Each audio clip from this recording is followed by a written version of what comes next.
Let's go. It is time to recook because obviously he didn't get enough of the cooking I was doing earlier. Ooh, I had to simmer up some gumbo. Ooh, it was so good. Oh, you in for a show today, my friend. Oh, it's gonna be so good. What a beautiful day in sports mania. Oh, yes. It was a lot of things going on, a lot of wildness going on. It was absolutely awesome. We got culture, sports, wins, losses, coaches. It got the whole shebang.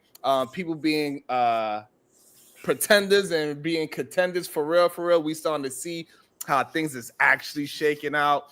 It's really good. We starting to see when teams play other high caliber teams, how they respond. It is an awesome thing because anybody could beat up on the small teams.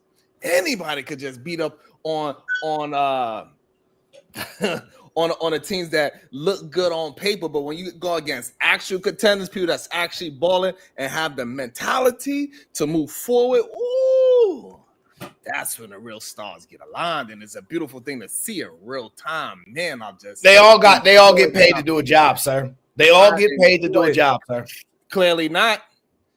Some people take their jobs more serious. Some people are focused is a little bit different than others. Yes, they both professionals. However, one party absolutely takes it very serious and hone in and say, yes, we are going to execute the plan that we came up with. And it's a beautiful thing to see for me personally. I love to see a plan come together. It's been a great couple days for sports as we trickling on down to the end of the year, Q4. People are traveling, getting around a family. I'm cold. That's why I have to wear this inside because it's cold out here. And what happened with that tornado? We good. Where I'm located, we don't really get touched by that kind of stuff. That'd be like people that's closer to the outskirts by the water, much closer areas, things like that. When it comes to the city, we don't really get touched by that. Oakland, they good. It's like the farther out type areas that be impacted and stuff like that. So we normally good. Y'all a country then. Y'all have a little bit of a country type side. Yes, we just like isolated. Like we never ever get those type of crazy situations. And then, I mean, the only thing that's crazy is the wildfires. Like that stuff is real. Like that stuff is a problem. Yeah, that was crazy. Where's Orchid live at then? Where do you live, Orchid? You in Arizona? Because you say it's hot. Where you at? What up, Corinne? So, we had a couple of wildfires. It happens once in a while when we have a drought, but it actually happened in Manhattan, which is kind of crazy. But it'd be all right. We'd be all right because we got enough water around. I would have never knew y'all was getting wildfires out there like that. Yeah, we get wild, especially in Jersey. Oh, no, Orchid. What? Oh, we can't change. You live in Australia with the big old spiders that be on the wall. Remember I played the video? The spider had 1,000 babies just crawling on the wall. Oh no, absolutely not. Now, I wanted to know Lily Phillips because Lily Phillips is from. No, I don't even know who that is, sir. Like I don't like you act like I'm supposed to know who that is. Oh, she's about to break the World Guinness Book of Records. Yeah, I don't check the World Guinness Book of Records, sir. They making money and I'm not. Okay, so I'll be checking them. Yeah, she's about to break the record for having sex with the most men at one time. She's gonna have sex with 1,000 men in one day. Excellent. So this is a sports show, sir. I don't want to hear nothing about that lady at all. I don't care nothing about her at all, sir. If that's what she want to do with her life, bless her heart. Because Sharon believes in women and their choices. So that's what he choose. He supported, okay? But today, we got other things to attend. It was a jam-packed football day. A lot of important games, a lot of key games went on today. Some of the biggest games of the year, Steelers, Eagles, Bills, Lions, and some other games that have playoff implications. I want to start with the Ravens and the New York Giants. For obvious reasons. One, you're a New York Giants fan. It's good to talk about how they got stomped on just because that's just how sports go from time to time. And that just is what it is. But the key thing I want to talk about is the Ravens won and the score was 35-14. Okay. Lamar Jackson was 21 for 25 for 290 yards. He had 4 incompletions. He had more touchdowns than incompletions, sir. More touchdowns than incompletions is what he actually did. The Ravens were able to muster up about 450 total yards, while the Giants barely put up 250. Okay, it was just a tough game. My question to you is this. Oh, we're going to get on them lines, Genesis. Don't worry. We're coming right to you in just a moment. My question to you is this. The way that we're seeing Lamar perform with these 5 touchdowns games, do you believe that Lamar Jackson is just more of a pretender? When he gets to the playoffs, can't win these big games. And the big games that he does put up, he tends to do it against lower competition. When he goes against the Steelers, he goes against those Eagles. These type of games, he doesn't show that level of domination. Do you believe Lamar Jackson just had a few rough games and he is as top of the line elite quarterback there is in the league? Or do you believe there's some fraudulency to his quarterbacking ability, sir?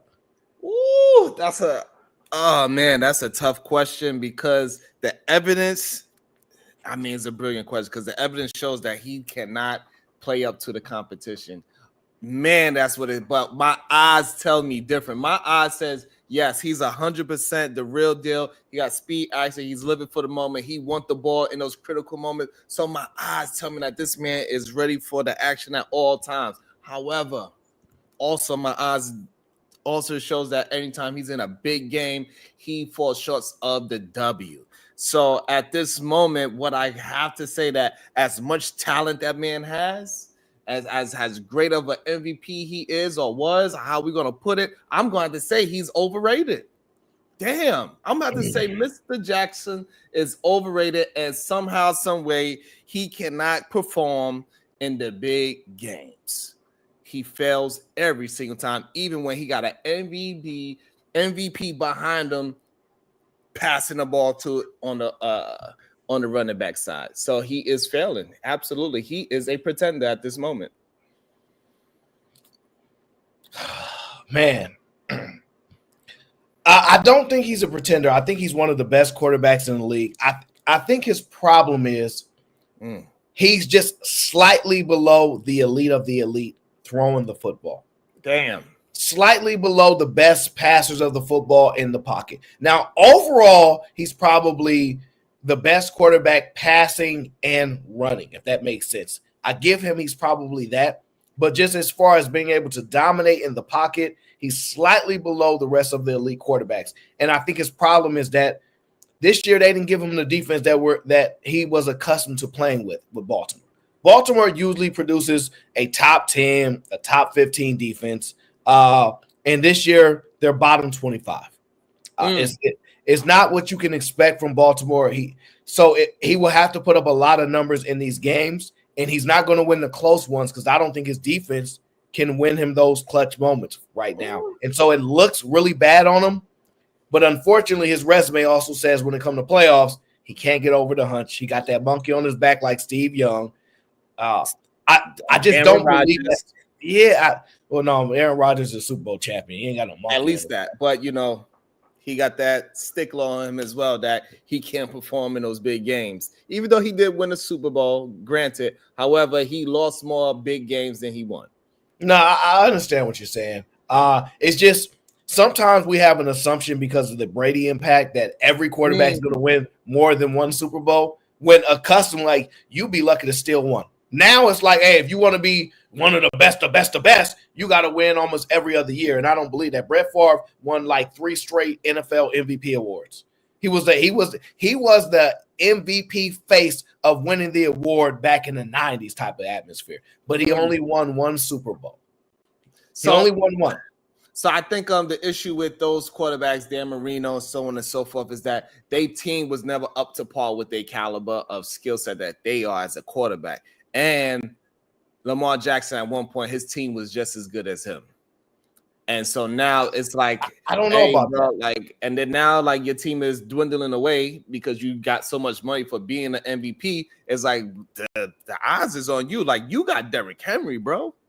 But this is first year with Derrick Henry. He's never had exceptional wide receivers when you're like, oh my God, that guy's an all-pro. Like, he's not had that type of elite talent at the wide receiver position where they got all pros out. And that's the problem on him. That's on his jacket that you cannot make things happen. So it's showing that you need more of talent around you than you building talent around you. So that's the problem I see with him. It's no way that you got Derrick Henry on your side and he's doing monster numbers on his first year. He damn near in the MVP race with you. If you just pulled out a couple of games, they be talking about you got 2 MVPs on one team. So the fact that Derrick Henry is coinciding with the system, doing what he's supposed to do as a running back, it makes him look like you are the suspect because you need all pro receivers as well.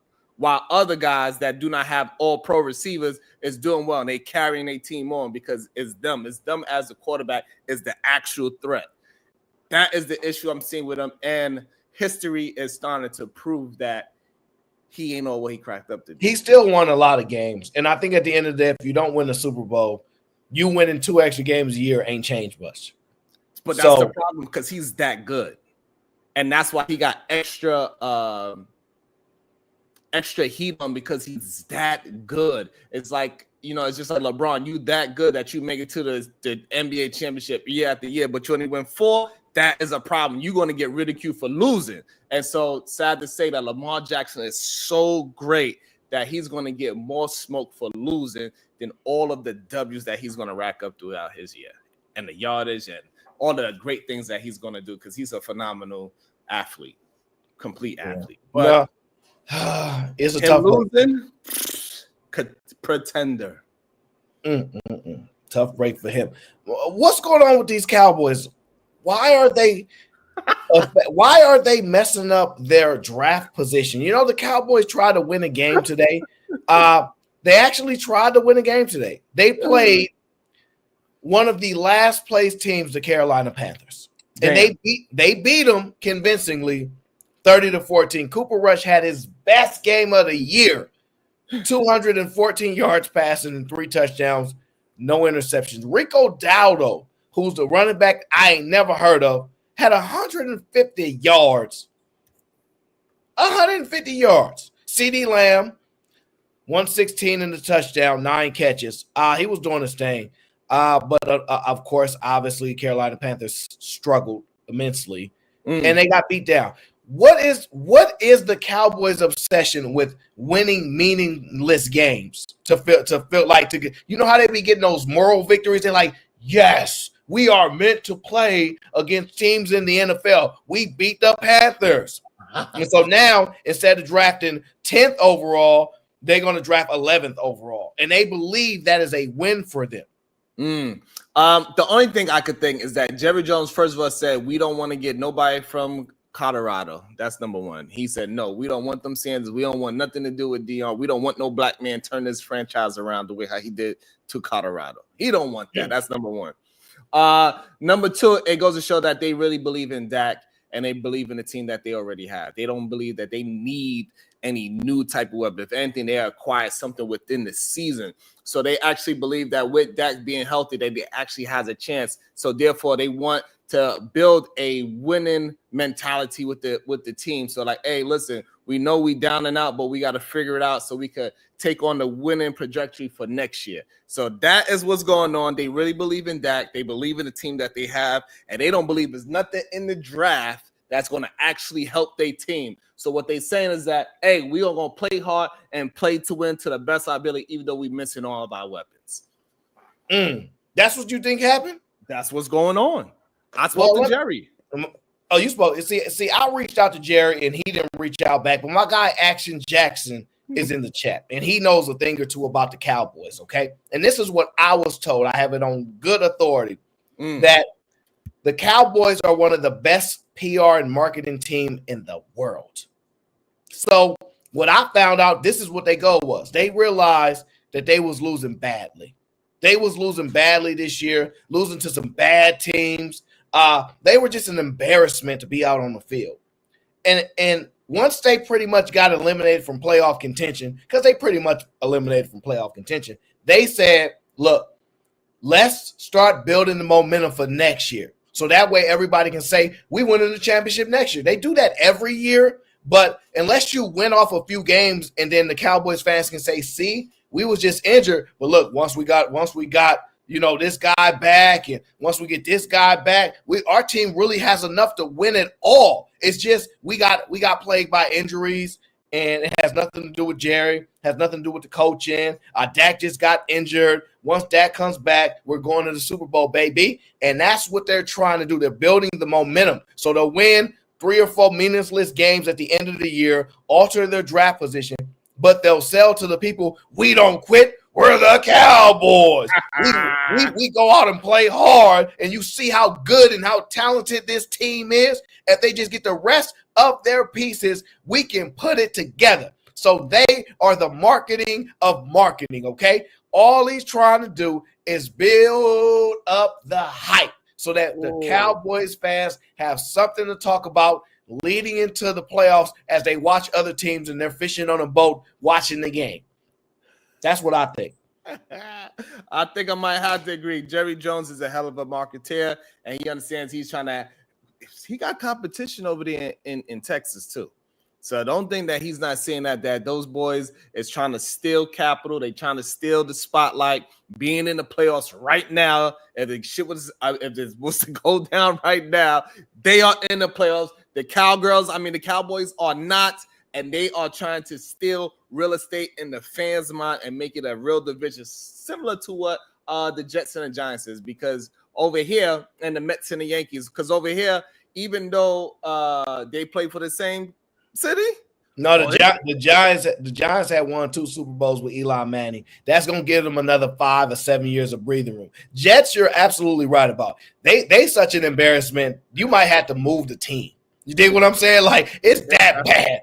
But the Giants got a little bit more of they got a little bit more bereavement over there because those 2 chips in people's lifetime. Most people was a baby or not even thought of when the Cowboys was winning. That is very true. That is 100% true. Nobody in the past, 20 years? Woo!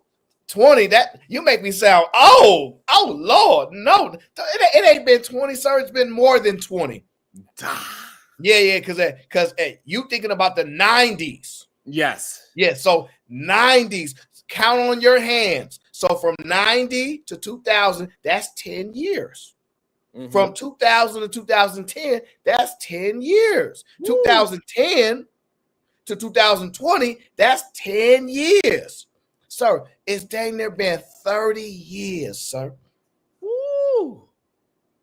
That's crazy. I don't want nobody that had a wrong idea about them Cowboys, man. Like it's embarrassing, sir. Every year you got to deal with these Cowboys fans in every state because somehow they didn't got one in every single state. They've been recruiting for years. They driving around. You remember the John Madden bus that John Madden produced?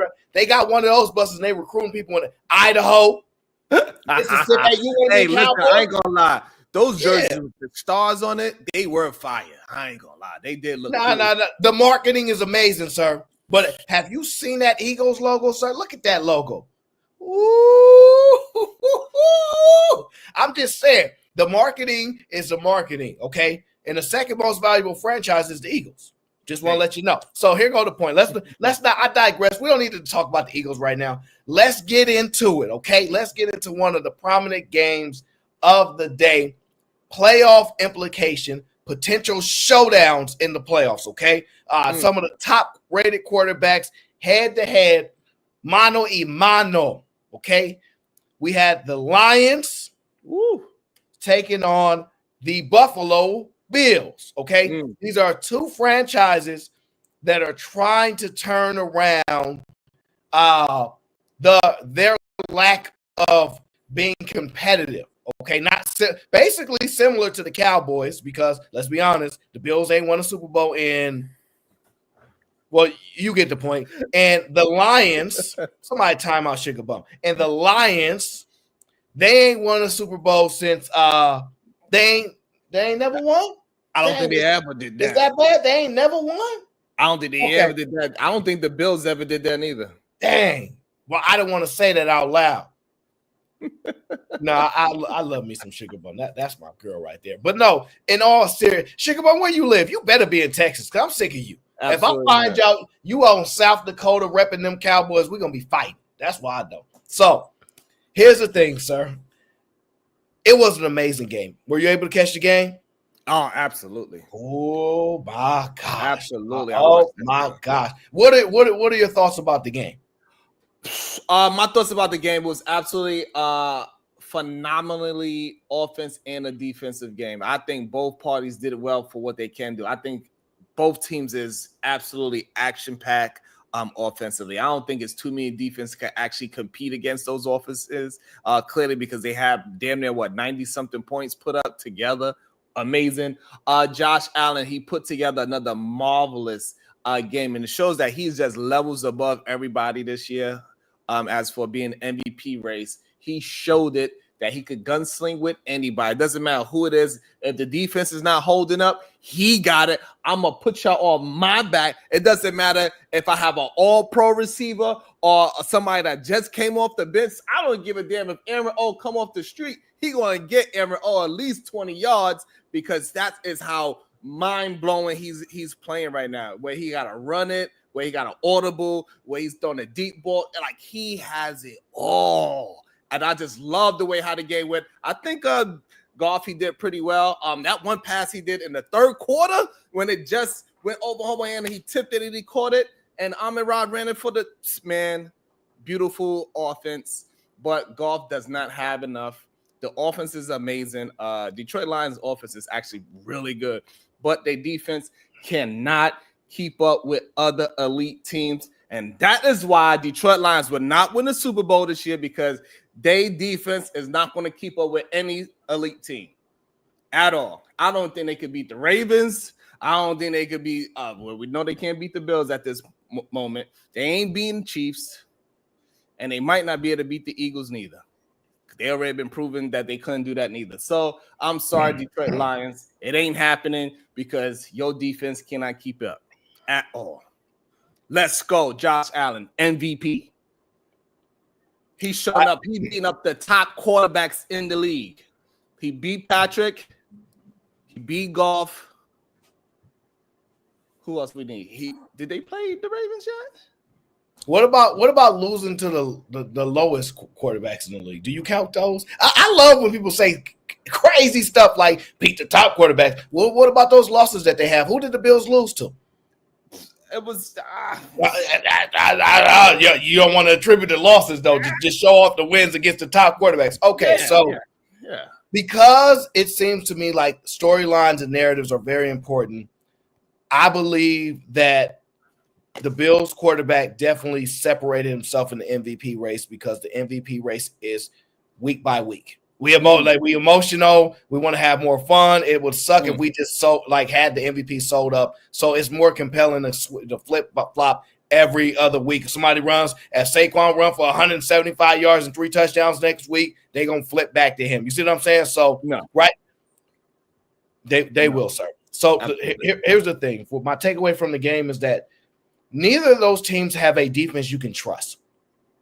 Neither of those teams have a defense you can trust. We just saw the Bills allow the Rams to beat them, putting up like 40-something points. The Lions defense, they were historically good on getting off the field on third down. They were number one. They struggle with that handsomely today, okay? Their offenses are very dynamic. They have a lot of trick plays in there. They have a lot of movement. They have a complex offense. It's not a simple offense for each team. Both of the quarterbacks are playing top of the line.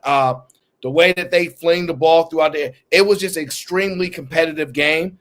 I think the Lions ran out of time because what I saw was by the time the Lions woke up and realized, that's how the game works, sir. What you mean? You got to play the clock and the team. They ran out of time. They didn't know they had. Are the Bills undefeated?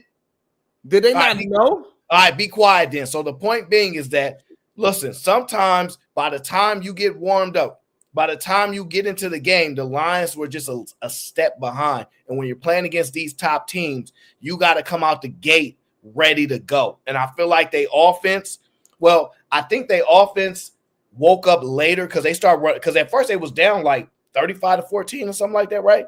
And then they start running it up and start making a comeback, right? Oh, and so They ain't make no damn comeback. What was the end of the score, sir? That was just for theatrics. That's all that was.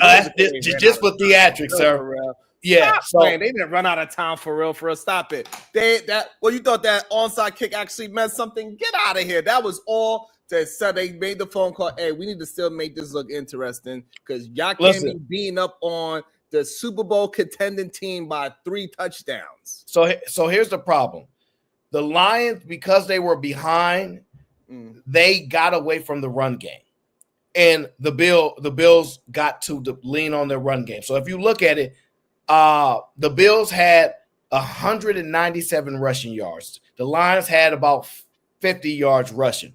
That's like 150 more yards on the ground than the other team. Now, in the passing, Detroit had more pass yards. Obviously, they was behind 473 pass yards by the Detroit Lions to the 362 by the Bills. That's not where the game gets separated. You know where the game gets separated on? One category separates the game. Punts. The Bills punted the ball 1 time in the entire game.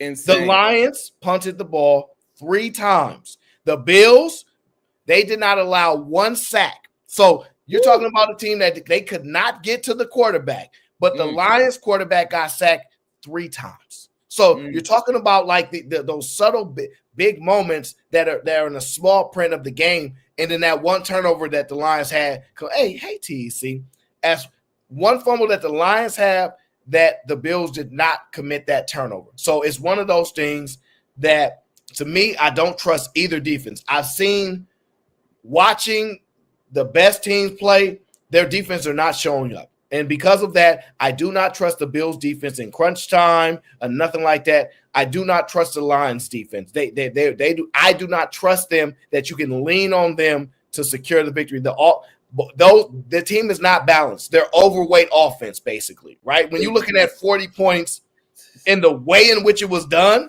500 plus total offense, that's not good. That's not something that you think a Super Bowl winning defense is going to give up at this time in the season. Yeah. You know what I mean? So I don't trust the defense, but those offenses are official. Offenses are official. Both of them have a tight end that you would love to have on your team. They get in the seams of the secondary. They always be in the right spot. They both got receivers that can separate from defenders. They may not be big name receivers. Obviously, the Lions have the big name receiver if you compare them, right? But for some strange reason, the offense is just explosive for those teams. But they cannot complete on defense, and that's what I'm seeing lacking in both teams. It was a heck of a performance by each team. It was a fun game to watch as a fan. But the issue is, if we're judging their ability to close against the elite teams, I'm concerned about their defense.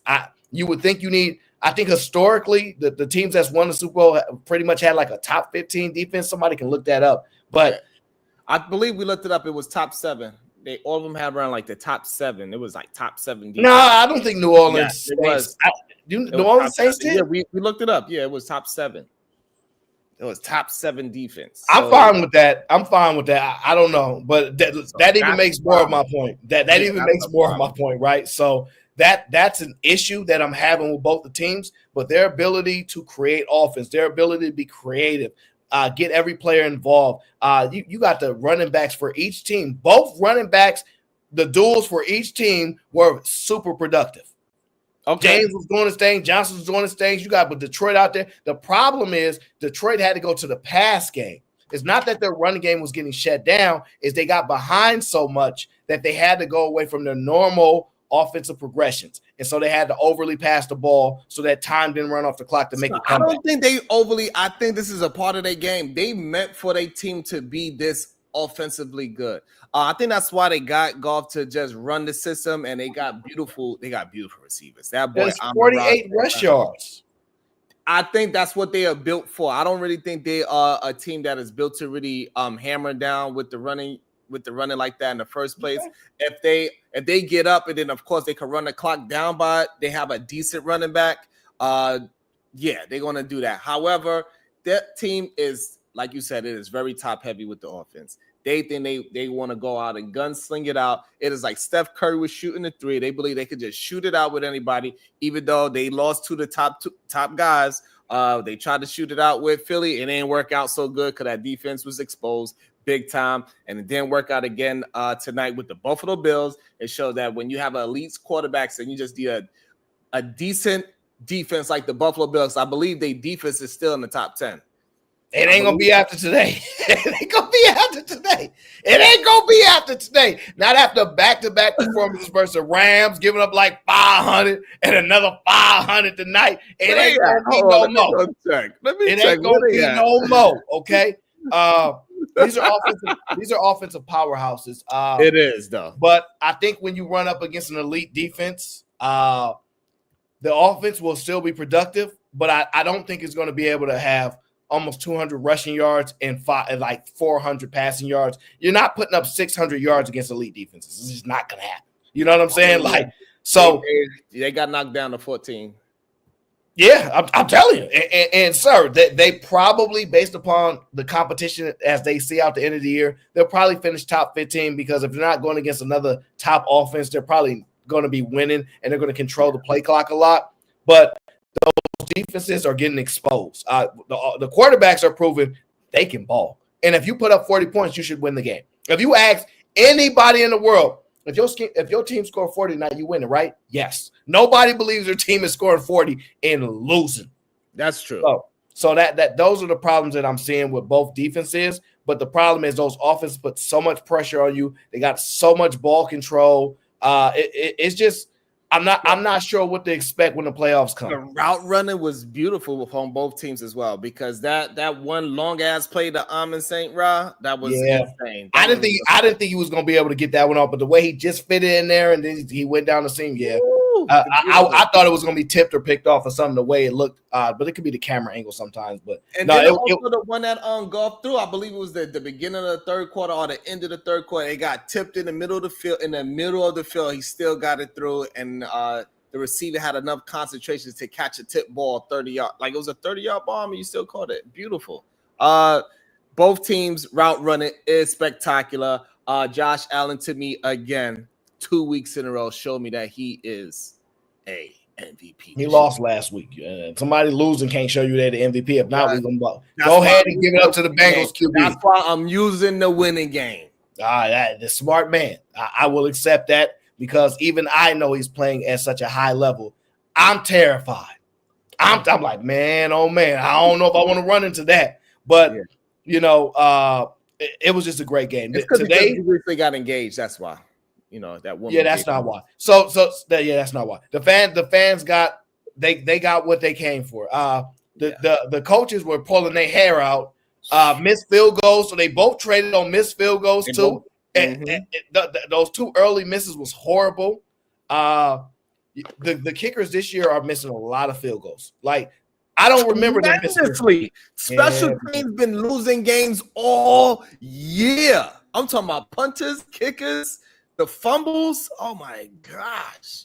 It is absolutely insane how important a special teams is. I think for many years, people do not recognize how important your special teams is because that field position means a lot. If you got somebody just that 5 yards different, it's going to be the determination of a missed field goal or not sometimes. And then you don't even got to worry about icing the kicker and calling timeouts no more. All you got to do is build up enough pressure on your kicker and say, if you don't hit, and that is the reason also, I think, why the Jets ran in for a touchdown at the end of the game. They didn't want to trust the end of the game to the kicker, even on the 1 yard line. That's crazy. That's how bad it is. So for the Bills, I believe they're going to win out. So I believe they most likely are going to win out. If you look at the next, how many games left? 1, 2. The next 3 games that they have, they play the Patriots twice. Woo. They play the Patriots twice, and they play the Jets. Those are the next 3 games as they close out the season. They might lose to the Jets. That's what it's going to be. They're going to lose to the goddamn Jets just because they ain't going to play their guys the whole game. No. They're going to play Aaron Rodgers the whole game. So No. No. They're not losing to any of those teams, even with their backup quarterback. I'm picking them to win. That's how horrible those other two teams are. But they pretty much have sold up what they need to do in their division. Salute to them. You know, it is what it is. They got a heck of a year, a heck of a ball club. That defense will be tested. Offenses do not normally perform that well in the playoffs. If you have, remember when the Patriots had that dominant Randy Moss broke the single season reception touchdown record and they still lost. Hey. So, and you couldn't put up more than 20 some points in the Super Bowl after averaging 40. You see what I'm saying? So, in the playoffs, it kind of slows down a lot. So I don't see these offensives putting up 45 points in the playoffs. It's just that's not normal. But with the way that these players are playing today, you just never know. You just never know. If you see the Bills, Rams, and Detroit Lions playing, we're going to expect a high-scoring game. And possibly even... Well, not the Rams, because we just saw the Rams play against the Niners. Damn. Yeah. We saw what the Rams did against the Eagles. But here goes the point, right? Yeah. The Lions, Bills, the impact of this game, what it's going to do is going to have everybody question the Lions if they're for real now. This is why I keep telling you this week-to-week type of atmosphere. They're gonna be like, is the Lions for real now? They went up a couple against good teams. They couldn't secure the victories against the good teams, but they beat up on the bad teams by 50 points. So they're gonna go back and forth on that. But if you look at the box score, they really, honestly, their offense just didn't heat up fast enough. And once they got cooking, they kept cooking. Nobody was putting the ball back at that point. They're like, all right, we cooking now. So. I think that's going to play a big part. They were 3 for 3 on fourth down, doing what they normally do. It just so happens that they were too much of a hole to come in. And I'm used to this because my Kansas Jayhawks are historically known for being in the NCAA tournament, running out of time in the national championship game. They turn it on the second half and they just run out of time. It is what it is. That's part of the game. It would have been interesting if they'd have picked up that fumble at the end of the game, the onside kick. That was yeah. But I think they did that onside kick too early. I think it was a little too early. Yeah. The way how the Bills' offense was going. I understand, but that just tell you how much you don't trust your defense. You see what I'm saying? I'm just saying that just tell you how much you don't trust your defense, right? Because we got other teams that made other decisions. We'll get into that later, but you got to be able to trust your defense. You do. But I definitely think this swung the MVP favor into Mr. Josh Allen's favor. Here we go. Finally, I got you on the right path. So look, I'm always on the right path. I call it how I see it because it's a week-to-week award and people are emotional and we need storylines and storytelling. This is exactly what you're doing. Glasses on, which is a good thing. Yeah. So yeah. So you believe, sir? Okay. But shout out to the Bills. Good way to find a way to win during a tough game. That's not how you want to win. You really want to win 28-12. You really want one of those games, but that just didn't happen. But kudos to them. They figured out a way to win. Their quarterback is playing at such a high level. Shout out to the Lions. They didn't give up. They could have just, when they was down all those points, they could have just went home and said, this ain't our week. They don't have any quit in them. Same thing happened with the Niners. They just at the end, they just ran. You see what I'm saying? That they turned it on a little too late. That may be the story of their season. I don't believe that will be the case. I believe they're going to do really, really well in the playoffs. I don't think they're going to get to the championship because they're just going to run against a better team eventually. But either way, this was a good game. The fans won. Me and you won because you jumped off the Lions bandwagon 2 weeks ago at the right time, and you jumped on the Bills bandwagon at the right time. So, salute to you. I could see. It's just not my fault that other people can't. You just said the Jets gonna beat the Bills. Can you really see? Yes. Okay. Yeah. So I can't wait for it to happen. I can't wait for it to go down. Well, let's get into the Niners real quick, okay? The Rams, what the Rams beat them 12-6 or something like that, right? Something like that, yeah. Some low scoring defense game. The kind of game that you like. I like games like that. But here's the bigger point. Forget the game because the Niners ain't going to the playoffs anyway. They playoff hopes just got crumbled. The bigger story was that for another player refused to go into the game. The linebacker for the San Francisco 49ers, if you're not familiar, was asked to go into the game as injuries were depleting their team, and he refused to go into the game and went to the locker room, basically. Second time this year, by the way. This has been the second time an incident like this has occurred. I think this one is the most problematic we've ever seen, even worse than the Baltimore Ravens situation, because that fire got put out and they stopped talking about it. With the Niners linebacker, the players were outspoken. They said all kind of things. So my question to you, why do you think, because this is unprecedented. We've never heard of a player refusing to go into the game unless they were injured. We have never heard of this. We got Twitter posts being pulled up talking about, I'm not going to sacrifice my health no more for the old team that I used to play for. Now that's coming up. My question to you is, what do you think has gotten into these players that now they believe that they're not going to go into the game no more? I believe it's a little bit of ego and money. So a lot of these players, they feel like they are situated in a position where they could say no and they could turn down the next week's check because they are willing to accept the fine, and they're not getting what they want from their ego standpoint. They're not getting what they want from their coaches on whatever side of the field that they play on, whatever they specific coaches, not the main coach, but their coach that is maybe a defensive linebacker coach or special teams coach, running back coach, quarterback coach, so on and so forth. They are not getting a response that they are wanted for themselves. That level of attention that they think they should garner, they are not getting it. And other people is getting the attention that they believe that they earn. And so therefore they don't want no garbage minutes. They're like, no, I'm going in when I want to. I'm not injured. No, nothing's happening. You just ain't gonna be just pull on me whenever you want to, because I'm a person, I'm a man, and I'm making money. I'm a great athlete. I'm one of the best at my position. It ain't too many people better than me at my position. At least that's what they saying in their mind. And they want more autonomy of who they are so they can move the teams forward and move themselves forward. And they don't understand that in the NFL, they don't got that kind of freedom. This ain't the NBA. You better get out there and play while you can, because next week you could get injured and then you're done. You're cut. So they need to be careful. I believe it's ego, to be honest with you. Baba Jack, absent, resist, broke boy. I'm not here right now. Ignore the super chat. This is Cammy's fault. Jack don't know nothing about no sports. So the problem here that I'm seeing is that I had never heard this kind of stuff before get disseminated to the media like this. The Niners player said he ain't gonna be here long. Like they said this. Like, this is not common for players to speak so outspoken against other players. You see what I'm saying? Like, you felt betrayed. I'm torn because he hasn't spoke. I want to know why he didn't go in the game. The one thing he has not done is spoke. Either he's smart enough to know, like, he better shut up and never speak. Otherwise, he definitely ain't never gonna be on another. I don't think he'll ever be on another team. Ever? Ooh.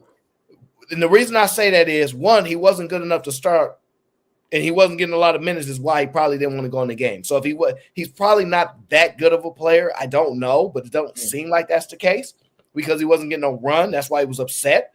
But when the players don't speak glowingly about you, and he's not young, he's like 29, 30. He's not young. That's another thing. Ah, damn. So when the players don't speak glowingly about you, I just don't believe that you can overcome that. If the players had never spoke out against him and they were like, man, look, man, that's just between them and ownership. They got an issue with contracts or something like that. Jackson says he's good enough. All right, no doubt. Jackson, you want him on your team. From what I heard, the majority of the players around the league said they don't want him on their team. So that's what they said. Now, they actually feel betrayed, Aaron, and they like, hey, listen, it's supposed to be, especially in the NFL, it's supposed to be your number called is next man next up. That's how the NFL is ran for a very long time, in my opinion. And when a player violates that, I think the other teammates, they feel like they have family in football because there's so many of them, and they hold each other down.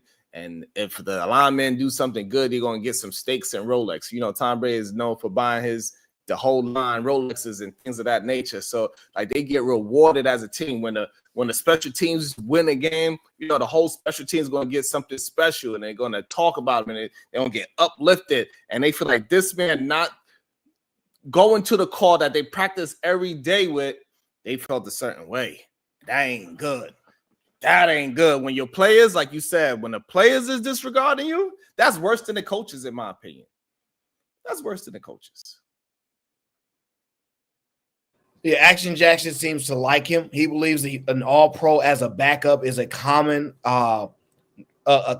thing. I don't. I think he might be a good player, but if he was as good as he says he was, he would have been on another team. He wouldn't have been on the Niners. That's just my opinion. Action Jackson's very familiar with his game. I think he's talked about what he made the All-Pro a couple years ago. That's cool. That's what you did a couple years ago. There's a lot of players that made an All-Pro team years ago, but what they do lately, and from what it seems, if he is as good as Action Jackson say he is, he would have been on another team. He would have been on the Lions. He would have been starting somewhere else. He wouldn't have to sit behind and when players get healthy, sit on the bench. Damn. That just logically doesn't make sense. But either way, I'm not too heavily caught up on it. For whatever reason, I want to hear his side. I want to see. That's the only way I think he can save himself. I don't believe he's going to get another job. Maybe if he don't talk, he'll get another job. I think talking might hurt him, but I would like to know why he didn't go in the game. But I do think talking will hurt him. So it's best he shut up, just get cut and mind his business. Yeah. Because I really don't see what he could do. Even considered, I'm having him, he can have that personal conversation with them. Because maybe they will want to know. And then if his excuse is good enough, they might give him another 1-year deal. I don't know if he's good enough to overcome what he did. There's a lot of good players in the NFL. Is he good enough to overcome what he did and look how the players responded? He started that whole year. Listen to what Action Jackson, he started the whole year. Yeah, but everybody knows he was going to be a backup, right? Damn. But that's fine. He started the whole year because of injuries. And the players didn't have his back, sir. They like for Antonio Brown, players at that. Think about it. When Antonio Brown did what he did, they was covering for it. That's AB being AB because AB was running for 1,600. Catching 1,600 yards, 16 touchdowns. He was doing his thing. At some point, that run out, and I don't know how good he can be going forward. He might be really good, and he might be one of those people that's a cancer to the team, and that's why his teammates didn't like him in the first place. So this is just proving that it happened in the game. They ain't never liked him in the first got that place. Like, you might be really good. But the reason why he ain't getting played because of his attitude in the first place. It could be they lied to him. It could be they told him Greenlaw is going to be gone for the year. You're going to start all year. Greenlaw came back early and he's on the bench. He could feel that way, but I think that's a lack of professionalism. And I think if he was good enough, he would have still been in rotation. But like I said, Action Jackson really believed in him. He wanted him on his team. I don't know if Action Jackson believed that the players on his team would want him, but fair enough. It just is what it is. I'm in total shock of this. To me, it's indicating that there's more problems going forward in the future with players and their emotions, their feelings, and them having more control over the way that they see NBA players have control. They want that because there's just no way they feel this emboldened to act and operate how they've been operating. So I think there's more to this. I think more players are going to start speaking out and sitting out if they're not getting played. I think that's going to start to be a newer thing now. I don't wish for it, but it seems like these type of players these days, that's like the new thing. Wow. So I think that's the new way it's going to be. Good luck to them because the NFL is not playing that smoke at all. They do not want the players to take over their league. If the players take over the league, it's going to get sloppy. It's going to get like the NBA. And right now, the NBA is not making a good case of players having that full autonomy to just move and have so much pressure because you're a certain caliber of player. And so you could just move a whole team and shift a whole goddamn state by your one super play action. It's just not going to, it's not going to work for the NFL. Because imagine if Patrick Mahomes just said, I don't feel like being here no more. I know I'm in my contract. I just signed last year, but I don't feel like this anymore. It's too cold. I'm going to Miami. That's crazy. It's just not the same dynamic. So I do not see it happening. I think the NFL at this point is smarter. They seeing the failures of the NBA and how that affected the NBA and the status of the fans. It's not doing good for the fans to give the players that much control because Kawhi Leonard, did he even play this year? I don't even know. It's not gonna work. And then the players don't agree with it neither. They like, nah, we're a family. You're supposed to get up and play. They didn't like that. They didn't like it, especially when the star players like Kittle say it. You got a problem. You have a problem. Yeah. I still think it's gonna. Do you think it's gonna happen again, or do you think this is done? Do you think they're gonna make they're gonna make an example of what he did, and this is gonna not happen again, or you think Like it's gonna happen? The only way it could get some real action is somebody big like Lamar got to do it. Josh Allen got to do it, so you can start a trend to say that, hey, maybe the coaches is overstepping their boundaries. Until that happen, and it's second stream people, and I got you, Jessica, you more on my insurance policy. People keep doing it. It's like, oh, you just salty that you ain't getting the run that you think you deserve. That's when the ego play get into it, and I don't think it's going to get any traction. No, it's going to die quick. Because those NFL checks is not as long as those NBA checks. Not unless you are an elite player. Not unless you are the elite of the elite and you get that money. Let's move on to a little bit of college football. Really? Travis Hunter has officially won the Heisman Trophy. My pick. He won the Heisman Trophy. He won Best Wide Receiver. And a host of other awards, but the Heisman Trophy is the creme de la creme of all the awards, okay? That is the one that everybody remembers. That is the one that they took away from Reggie Bush. That is the most meaningful trophy in that sport. It's the MVP of that sport, et cetera, right? He beat out the running back for, what was the team? Gentry? I forgot what team he played for. Okay, I thought it was Boise State, but I see you don't know. So my question to you is this, because Gentry, he said he believed he should have won the Heisman Trophy. Oh, he said this. He said this. Oh, damn. Do you believe he's salty? Do you believe he has a real claim to the actual Heisman Trophy, or do you believe the voters got it correct? I think the voters got it correct. I'm sorry. The voters got it correct. I've been pushing since we started this show. I've been pushing for Travis this whole time. I believe them. I think we haven't seen a really good two-way play like that in a very long time. Oh, man, he's awesome. He got such a great personality. The all-around player from on the field and off the field is just awesome. That's number one. And I think he's a little salty because most people had him third in the Heisman race anyway. People didn't have him over Shedeur or Cam, to be honest with you. They really did not. But I get why I said, because he put up some great numbers. He did very well. But and it's usually like a running back, quarterback type trophy. So I get it why he's surprised that a defensive player got it. However, no. He broke his own record in the same year. I'm sorry. Travis Hunter deserved it. He played on both sides. He did things that people haven't done. We probably won't see it for another probably 10 years. Sorry. The young man deserved it. He's good on and off the court. He's good for college football. He's good for black players. He has the whole shebang. He is like very similar to LeBron James and how he's just wholesome. The only thing he needed to be right now is married, and then he goes to church. It's the only thing he's missing. And too bad the girl that he's dating is a goddamn, she's out there. I don't know much about the girl he's dating. He looks happy to me, so. Well, she's doing the damn thing. That's how you know she's a little.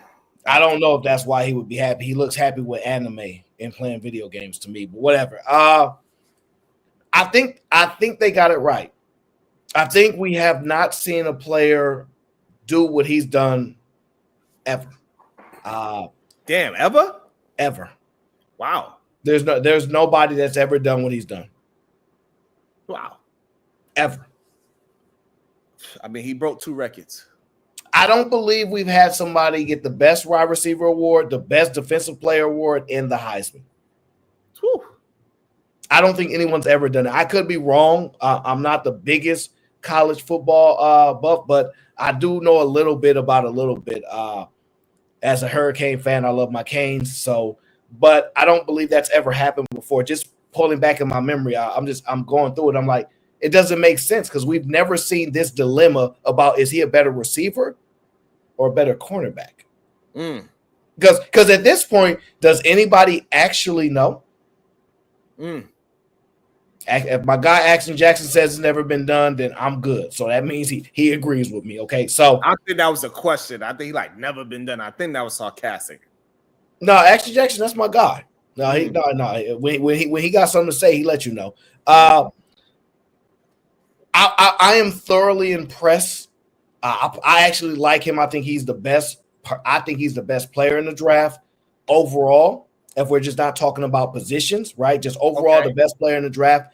He has the most flexibility more than any other player in the draft. He's the most skilled in the draft. Okay, he's the most impactful because he can go on both sides. Now you can argue the quarterback and say that overcomes everything else, which I will say for the most part that's fine, but not everybody gets a quarterback of that caliber anyway. Okay. I do not know if he's going to be able to do this in the NFL because he's relatively small guy. He's not very big. I don't know if he runs elite routes. Like I do think he can run good routes. I don't know if I'm thoroughly impressed by them being elites where you're like, man, the way he run those routes. But he won best receiver. So who am I to say? He won best defensive player. Is he a better defensive player or better offensive player? How do we figure that out? Because he's not going to be able to. We have never seen anybody do what he's done in college and then be able to actually do that on the NFL level. There's no way we believe he's going to play almost every snap on defense and offense. There's not a doubt in my mind that that's something he will not do. No, so it's too much. Yeah, that's a lot of running around. That's a lot of running around. I don't think that's going to happen, but I think he's probably going to play defense. I think for most coaches, they're going to look at him like, hey, somebody that could understand that run receiving so well. It's very rare that you can have somebody on the defensive side that could actually play defense, tackle, and play wide receivers that can actually catch. Because the majority of those cornerbacks and those defensive plays, the reason why they're on the defense is because they can't play offense, because they can't catch, they can't run routes properly. So since he had that knowledge and he could catch, I think he would be more valuable on defense because he's actually going to be a back that could catch. Yeah, they made a comparison between him and Charles Woodson's Heisman season. What do you think about that comparison? Whose Heisman win is more impressive to you? Definitely Heisman win. I'm speaking Charles was absolutely insane in college. He didn't make no sense. However, I really like this young kid. I watched more of Travis than I did Charles in college. Visually, you actually see it. But from all the information that I have, I know he was just a freaking monster, a freak of nature when he was in college. I know that for a fact. I just didn't visually see it. So I'm just going to believe the history and say Charles got it. But from what I actually seen, I believe Travis is probably a better athlete. Damn. I'm going to be honest with you. Charles Woodson is one of the GOATs. He's one of the greatest to ever lace him up. One of the greatest, man. And remember, he played out here in Oakland. So I got to see a lot of them out here in the pros. It's tough for me to say, right? On an individual statistical viewpoint, Charles Woodson had more interceptions. I think he had 7 his Heisman Trophy year. And I think Travis has 4 or something like that.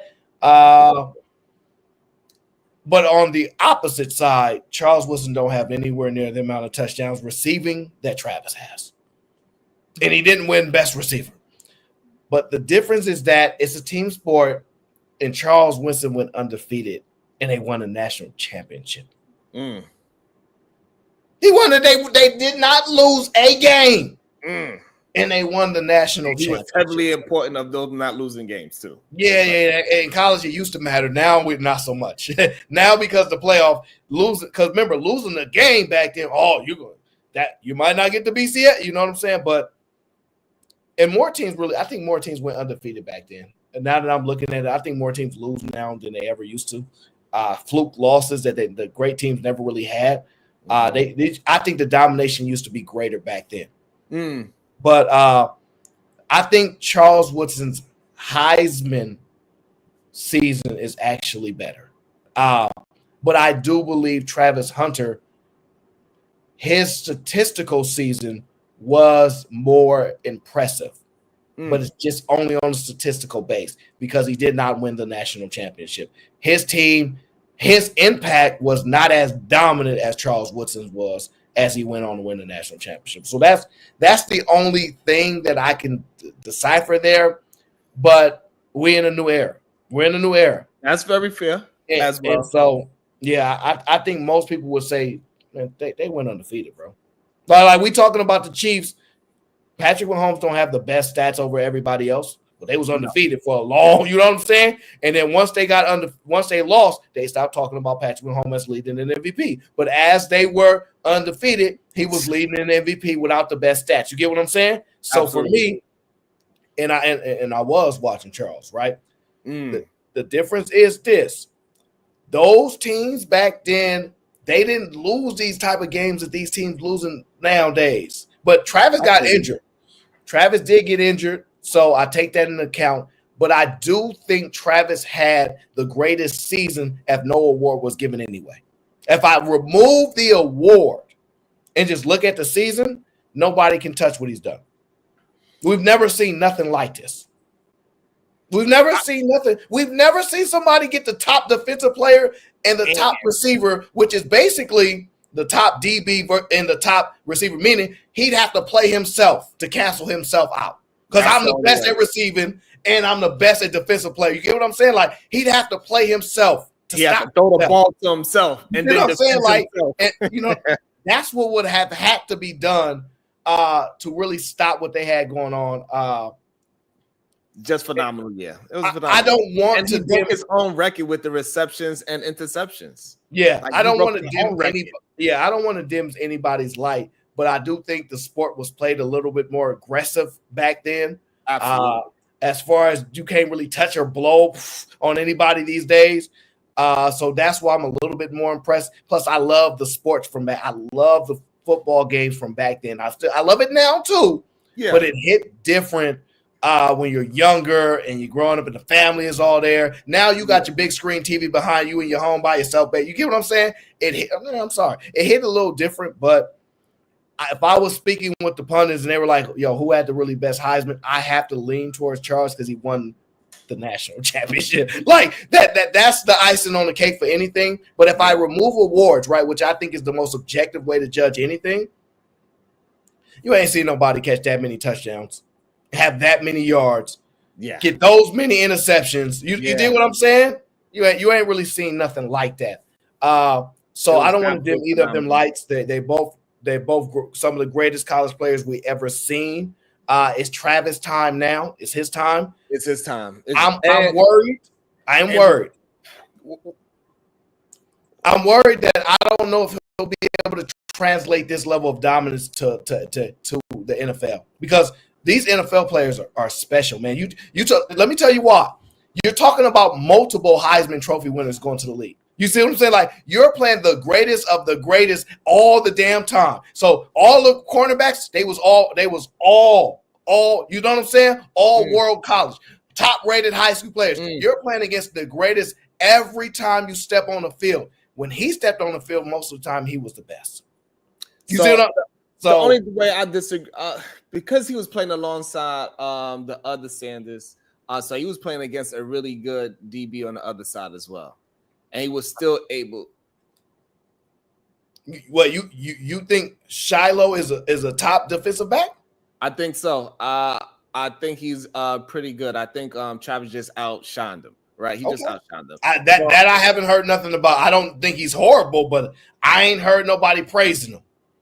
I feel you, and that's because Travis is so good. That's like playing behind Derrick Henry. I get it. I just don't get 100 yards, but his 175 is going to look so much better. I get it, but you can have two top cornerbacks on your team. It's very possible. Yeah, but I get your point. Usually one have an island, and the other one is going to get attacked. And so since you're going to get attacked, you're going to look more exposed, so to No, speak. I'm with you. It's not a big battle for me. It's just That's believe. what I think. So I think when he gets to the NFL, I think he's going to be adjusted to play against somebody on the other side is really good, and he's going to have that level of competition, and he's going to be the killer. Because, like I said, I think they're going to put him on the defensive side just because of the fact of he has really good hands. It ain't too many backs that have. You got to make a decision though.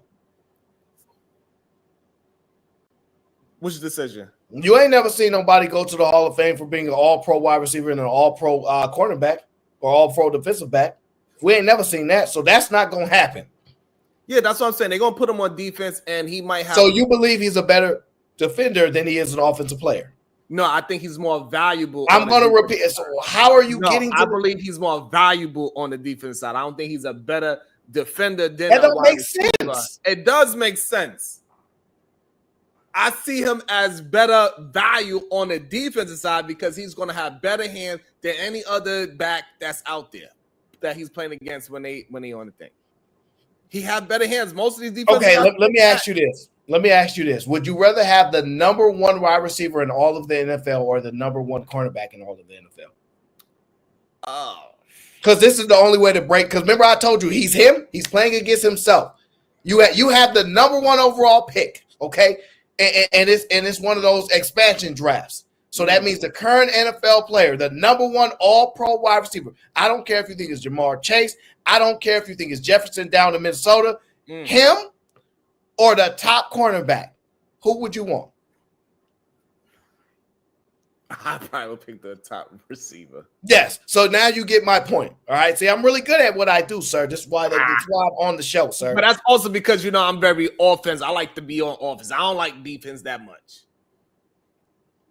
It's all right. I don't really care about defense is probably more important than offense. If you could get the greatest defense ever, I would take the greatest defense ever over the greatest offense. Well, I will cook them up every time because that's what they Never. used to say. Absolutely not. I got a brother in there right now at the FIBA. He know my route run. Give me that. I would take the average Baltimore Ravens quarterback and give him a running back, get some average yards, and put that defense there. But anyway, my point being, you just made my point.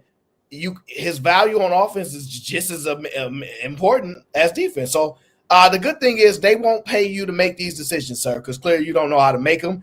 They got GMs for the Jets. They have an opening if you want to go ahead and put your resume in to go run the Jets front office. I believe that he will be a defensive back because I don't think his route running is elite, right? I watch route running very closely. I watch before you take that step, before you make that curl route, the stop and go, how much do you make the defender believe in what you can do, right? I'm watching how you actually run these routes, how crisp they are, how just your movement, your body, you can drop your hip, like all of these things, right? And I just don't see that being where I see the elite receivers are today. But that doesn't mean he can't get it because he's a raw talent. This is the crazy thing about it. He's very much a raw talent. But what he does on the defensive end, his instincts are just elite. His instincts there to get to the ball, to understand the field, to have that rush, it screams defender more so than diva and offensive. So that's why I think he'll be on the defensive side more. But I do believe that he may get like 5 to 10 plays on offense that they may set up for him as a decoy.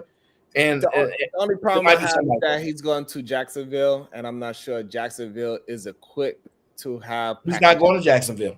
You don't think so? No, they're going to take a quarterback. If they get the number one overall pick, they're going to trade it. They're going to trade back, sir. Because think about it, if they're sticking with their quarterback, I don't care if they gave him $275 million. He'd be sent $275 million on the bench. Just like Deshaun Watson is on the bench, right? So I think that either they're going to trade out of the number one slot or they're going to draft the quarterback.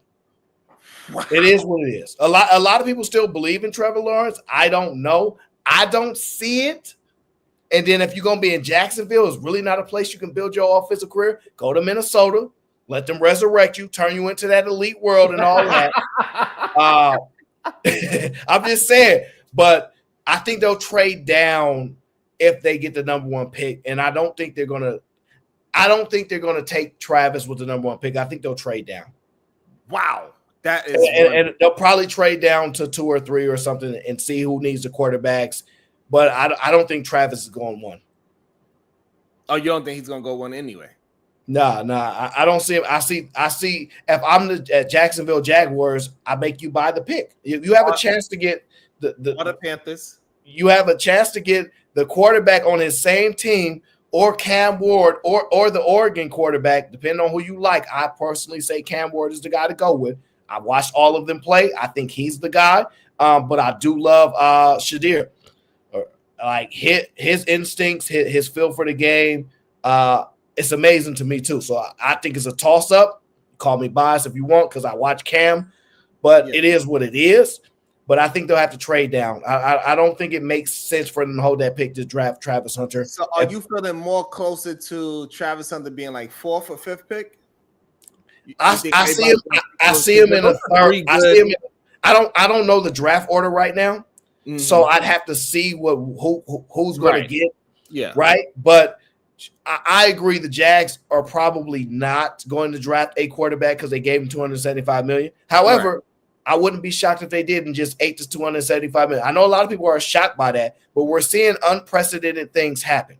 We're seeing quarterbacks that got 100 M's cut in the middle of the season. So to sit there and act like we saw Peyton Manning get cut and let go, like what a big contract. He didn't have no small contract at the time. So let's not act like it's impossible for this stuff to occur. A lot of people want to believe that, but in this league, they can trade you. They can get up off of you. Somebody else might believe in Trevor Lawrence. They might say, we traded him. We'll eat this money here the first year. Then you get the rest of the contract. Whatever the case is, we want a new quarterback. So everybody act like, this stuff is written. But I'm telling you, we've seen stuff in sports where we're like, yo, I didn't see that happening. We've seen quarterbacks with more bread sit on a bench and not play. So it is what it is. That's an interesting take. It's going to be interesting to see. I don't remember the last player that was on a defensive back that was drafted that high. I know a linebacker can be that impactful. A defensive lineman can be a number. What was Sauce Gardner? I don't know what Sauce Gardner was. Okay. Action Jackson, I agree. I just said it's unprecedented. But no, we have seen quarterbacks get cut with $100 million contract. We've seen that. But we've seen that. We've seen Deshaun. He's probably not going to play and no more as a starting quarterback for the Browns. They're going to sit there and eat the money. Okay. If y'all don't believe that, y'all not watching well enough. But like I said, it's going to be something that we didn't expect to happen. But I won't be shocked to see the pressure on these franchises. So yeah, so I'm thinking Dylan is not going to be the number 1 quarterback. You out your mind. He's not rated that high. I'm not that impressed by what he does, but you know what? I'm willing to go. Huh? Stranger things have happened. Yeah, I mean because the Falcons went with that quarterback the other year. So Sauce was picked. How high though? Was he a 1? Number 1. Yeah, that's the question. Was he a 1? Yeah, I don't think he was a 1. I can't remember. I have a feeling he was though. I feel like he was. No, he wasn't. I can't remember the last time a defensive back was number 1. I genuinely cannot remember. And I used to be able to call all the picks from back in the day, and I can't think of a number 1. I can see you in that third to 10 slot, but not no 1, 2, or 3. That stuff is wildly crazy to see a defensive back pick that high. I don't see it.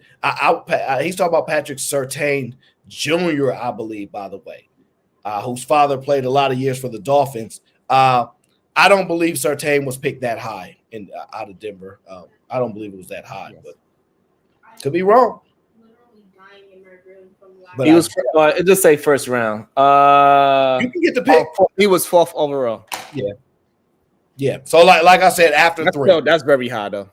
It is, but it's after 3. You get what I'm saying? Usually, like those top 3 picks they usually what you vying for to get the top player. Like it normally ain't 4 top players. It's normally, I don't know, maybe 1, maybe 2 or 3. It don't go past the top 3 players, and the 4th guy could be the number 1. It don't normally do that. Those top 3 are usually interchangeable where you're like, man, who could go number 1? I don't see the 4th slot as being that, but that's my opinion. But I don't see, that's what I'm saying. I don't see a Travis Hunter going that high. But you know what? I wouldn't be mad if he did. But it'd be nice if the Jets get him. We have Sauce. Oh, come on. What's up with you? We have Sauce and we got Gardner and Hunter. Look, you might as well get rid of Sauce Gardner at the rate you going, brother, because Sauce Gardner ain't good enough to get y'all no victories. Get the D. All I'm saying, that would be freaking awesome. We got 2 of those top dogs back there, young, fresh, fly, man. All right, my brother JJ Carver in the building. All right, so hey, look, JJ don't play. All right, so if you're gonna talk sports, he's used to watching the guys that know what they talk about. Don't mess up the next segment. Don't you mess up the next segment at all. If you mess up the next segment, I'm gonna ask somebody to mute you. All right, let's get into it. Okay. I can't read right now, JJ. I'm sorry. I can't see the screen. My eyes hurt. I can't see right now. Shout out to my dog Sway in the building. I spelled his name wrong. No, Genty. So let's look at the game, the most pivotal game of the week. Bigger than the Bills, bigger than the Lions game. You had the Philadelphia Eagles versus the Pittsburgh Steelers. Wow. As a clash as some of the best teams in the league. So Sharon says, I don't. Sharon said a lot of things these last few weeks disrespecting Jalen Hurts. He didn't put no respect on his name. So tonight, because of all the disrespect that he was talking about, Sharon is about to get the beat down of a lifetime. You about to get the beat down of a lifetime. Because let me tell you, right? Y'all listen to this. Sharon Bracey told me this. Russell Wilson is an elite quarterback. Better than Jalen Hurts, better than Lamar Jackson. He was playing better than almost everybody except the only way to mute the host, it costs you $10. So you can't do it. I'm going to get this off, JJ. So the only way that you said that a quarterback was better than him was Josh Allen. That was the only quarterback you said that was playing that's better than Russell Wilson. You had Russell Wilson in your MVP candidates. That's how much you was praising that man. Now, don't make me go back and play the footage. I will start a whole show about it. Don't you do it. Don't you do it right now. You was praising that man. You were talking about how he's better than all these quarterbacks. And I was telling you, nah, I just don't see it. I don't really see him really. He kicked 5 field goals against. I ain't really seeing what you seeing. You hating on the Russell. He got Sierra. She got the goodies and dance. And you thought that was good enough to get the job done. Jalen Hurts threw like less than 20 passes, had only about 150 yards, and you laughed at him.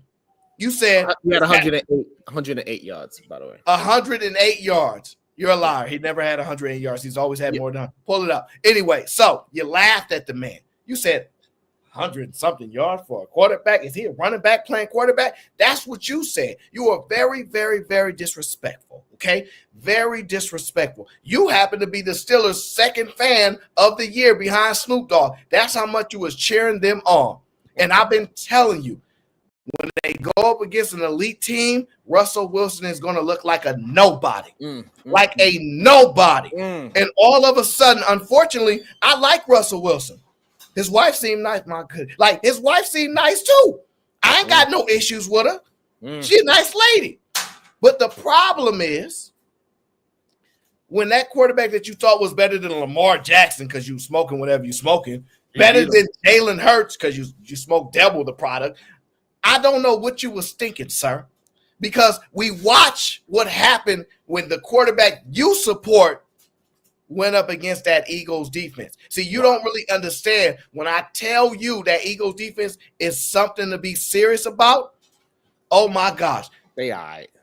It ain't even close to all right. You know, let me just tell you just how dominant a performance the Eagles had tonight. I was worried because I'm like, it's a big game, you know, Philly. Still, it's a big deal every time they play, right? Yeah, it is. They fumbled on back-to-back possessions.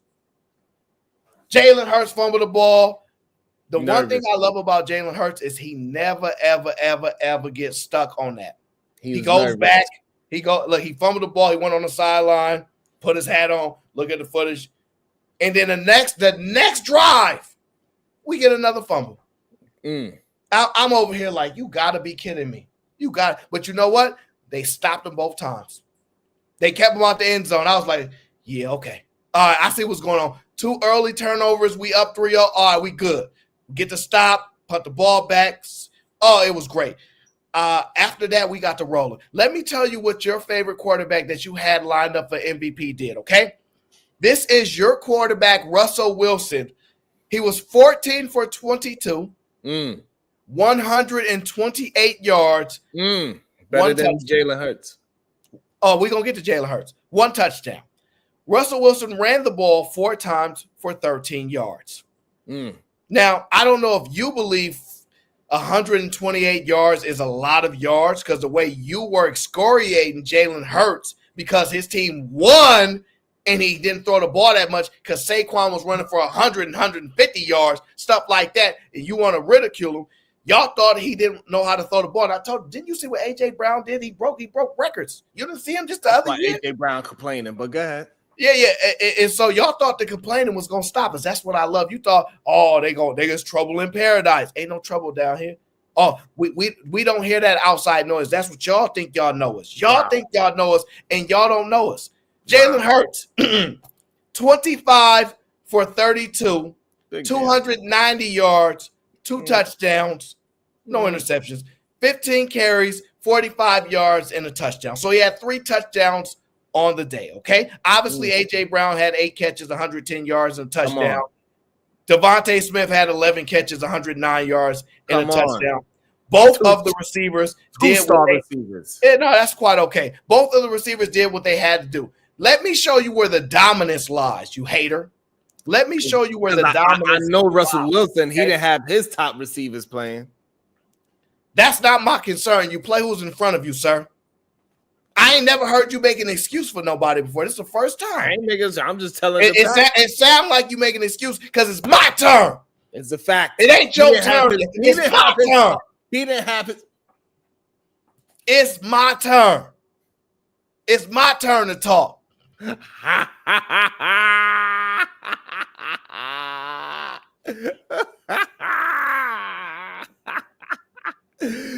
It's my turn. You didn't win the game. It's my turn. God damn it. So, again, what it was is that Russell, he did not have the weapons that he needed, and the defense did not play up to par. That is all on the defensive fault. They did good, but they didn't do good enough. That offense, they need to get somebody else other than Pickens. Because without Pickens there, Russell had nobody to that. I don't know, they need to get Justin Fields being a goddamn receiver at this goddamn point. Because he had no weapons. None whatsoever. They need to get more pressure on the goddamn quarterback because Jalen Hurts, he didn't play really that well, to be honest. They made him look like he was in some kind of good, but he's not. Absolutely not. He is not an elite quarterback. What he is a high regard Brock Purdy. He's just a game management. That's what he got. If he didn't have Saquon Barkley running the way how he's running, if he didn't have 2 star receivers on the side of him, he would not be performing the way that he is performing. Russell Wilson is doing more with less. That is what's actually happening. And you don't want to get a man no damn respect. He has a very good record for when he started playing. They need to figure it out. Their offense is lackluster because they need to get a tight end. That's what they definitely need, and they need some receivers. And also, they had the Eagles in serious trouble until they did that toss in the third quarter, and he tossed it over to Najee Harris, and Najee Harris fumbled the goddamn ball. That's what changed the game. Y'all was on your way to losing that game, and to that BS play by Najee Harris. Clearly, he put money on the Philadelphia Eagles, and he's seen what was going on. He's seen the writing on the wall. He's seen that the Pittsburgh Steelers had the motivation. They had the momentum to win the game, and he fumbled the ball on purpose. That's what happened. He put some money on goddamn bet 365. Because the Pittsburgh Steelers, they was on a goddamn roll. Russell was looking beautiful. And then when that fumble happened, hey. Yes, before then, the Steelers was on a roll. And then that happened. It changed the whole trajectory of the game. And now they're playing behind, and they had to move away from the running game because they was too far behind. So they had to change the whole strategy. And that's what actually happened. You got lucky. Jalen Hurts got lucky. And so, therefore, Tomlin, he was being a little too risky on the defensive side. And he was giving Jalen Hurts, making Jalen look better than what he actually is. Jalen ain't that goddamn good.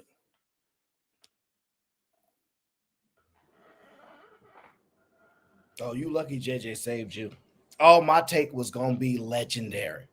Oh, it was going to be legendary. Oh, you got lucky. Oh, you got lucky. I can't believe JJ turned on me for you. I can't believe it. Because you was about to get cooked all the way up. No, that's all right. You was about to get cooked all the way up. I didn't even get into the breakdown. Oh, I was not done. Oh, but it's okay. JJ know the rules. Okay, I'm a man that play fair by the rules. Fair enough. But that's some BS. It's all right, though. Action says I agree with you. Yeah, I don't know what game you watching there, sir. You lucky I can't give my take. You lucky I can't give my take. I was on. I don't know all the way up. Oh my God, there, it was gonna be masterful. The destruction that I saw there, but it's okay. JJ ruined the take for y'all. For everybody that's supporters of the show, JJ ruined this take. He didn't want me to cook Sharon up like that because he mad. He mad because Saquon didn't get no touchdown. That's what he mad about.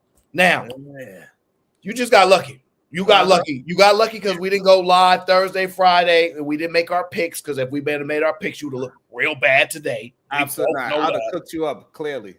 No. Definitely pick Detroit. History shows I'm the only one that can go undefeated.